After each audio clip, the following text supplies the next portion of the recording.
السلام علیکم friends, welcome back to top smarties drama serial ایک اور پاکیزہ۔ نور پری جو کہ زبیر کی پہلی بیوی ہے، جس کی وجہ سے اس نے اپنے باپ سے بائیکاٹ کر رکھا تھا اور اسے بات بھی نہیں کرتا تھا، یہاں تک کہ باپ کی بیماری میں بھی وہ گاؤں نہیں گیا، باپ سے آخری ملاقات بھی نہیں کی۔ اب باپ کی ڈیتھ ہو چکی ہے تو نور بی بی گھر میں اکیلی رہ گئی۔ ایسے میں زبیر کو مجبوراً نور بی بی کو شہر لانا پڑا۔ یہاں پر سمن نے دیکھا تو حیران رہ گئی، یہ کون ہے؟ اور اب جا کر زبیر حقیقت بتائے گا، وہ نہیں چھپائے گا۔ بیوی ہے میری یہ الفاظ سننے ہی تھے کہ اب تو سکتہ سا طاری ہو گیا سمن پر۔ کیا مطلب ہے تمہارا؟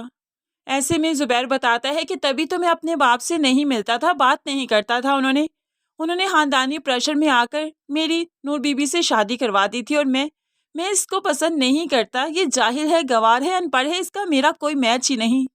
جو تم چاہو گی اس کے ساتھ ویسا ہی ہوگا۔ تم چاہتی ہو یہاں پر نوکرانی بن کر رہے تو یہاں پر نوکرانی بن کر رہے گی، تمہاری خدمت کرے گی۔ اب تم ہی بتاؤ کہ تم نے اس کے ساتھ کیا کرنا ہے۔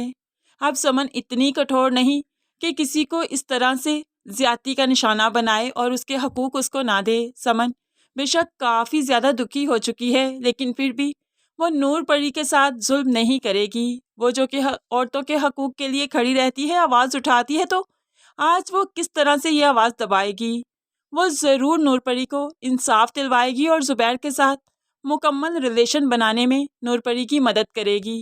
خیر، آج تو ایک روپ سامنے آیا ہے زبیر کا، آہستہ ہی آہستہ کافی روپ سامنے آئیں گے، کیونکہ کیس تو ہو چکا ہے جو یاسین پر۔ تو یاسین کے مقابل جو وکیل سمن کے پاس آئے گا وہ زبیر ہوگا، یعنی کہ یاسین کے حق میں زبیر کھڑا ہوگا اور سمن پاکیزہ کے حق میں۔ اس طرح سے زبیر سمن کے خلاف یہ جنگ لڑے گا، اور آہستہ ہی آہستہ زبیر کی حقیقت سمن کے سامنے آئے گی کہ کس قدر لالچی انسان ہے، جو کہ اپنے ماں باپ کے ساتھ نباہ نہ کر سکا، وفا نہ کر سکا، وہ بھلا سمن کے ساتھ کیا ہی کرے گا۔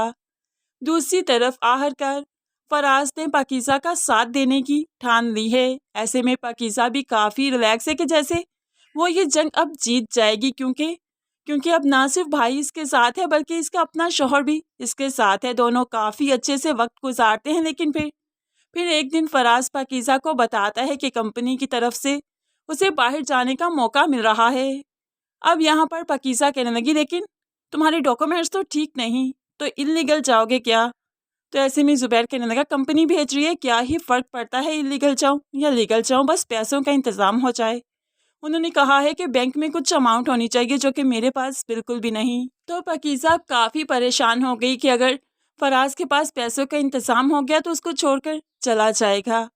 خیر، یہاں پر ایک بار فراز تو پاکیزہ سے دور ضرور جائے گا، تبھی پاکیزہ ابھر کر سامنے آئے گی اور اپنے ٹیلنٹ کو پہچانے گی اور اکیلی سروائیو کرے گی، اور اسے کسی کے سہارے کی ضرورت نہیں۔ ایسے میں وکالت تو وہ پڑھ چکی ہے، لیکن آگے چل کر وہ اپنا کیس بھی خود لڑنے والی ہے۔ یاسین جسے معلوم پڑ چکا ہے کہ پاکیزہ اور فراز نے اس پر کیس کیا ہے، ایسے میں وہ اب پاکیزہ کی فیملی کو کافی پریشان کرنے والا ہے۔ وہ تو کوئی کھانے والی چیز لے کر پاکیزہ کے گھر آ جاتا ہے، جب پاکیزہ کی ماں گھر میں اکیلی تھی، اور آ کر اب انہیں پریشان کرے گا۔ پاکیزہ کی ماں تو پہلے ہی نہیں چاہتی تھی کہ پاکیزہ یہ کیس دائر کرے، لیکن ہے اب تو پاکیزہ پیچھے نہیں ہٹنے والی، وہ کسی کی نہیں سننے والی۔ ایسے میں یاسین جیسے بھی تنگ کرتا رہے، اس کو تو آخرکار اپنے انجام تک پہنچنا ہی ہے۔ فرینڈس، آپ کو کیا لگتا ہے فراز پاکیزہ کو چھوڑ کر جا پائے گا یا نہیں؟ ضرور کمنٹس میں اپنی قیمتی رائے کا اظہار کیجیے گا۔ مزید ویڈیوز کے لیے چینل کو سبسکرائب کر کے ساتھ ہی بیل نوٹیفیکیشن ضرور پریس کر لیجیے، تاکہ آنے والی ہر ویڈیو بہت آسانی سے دیکھ سکیں۔ دعا میں یاد رکھیے گا، اپنا بہت سارا خیال رکھیے گا۔ نئی ویڈیو تک کے لیے اللہ حافظ۔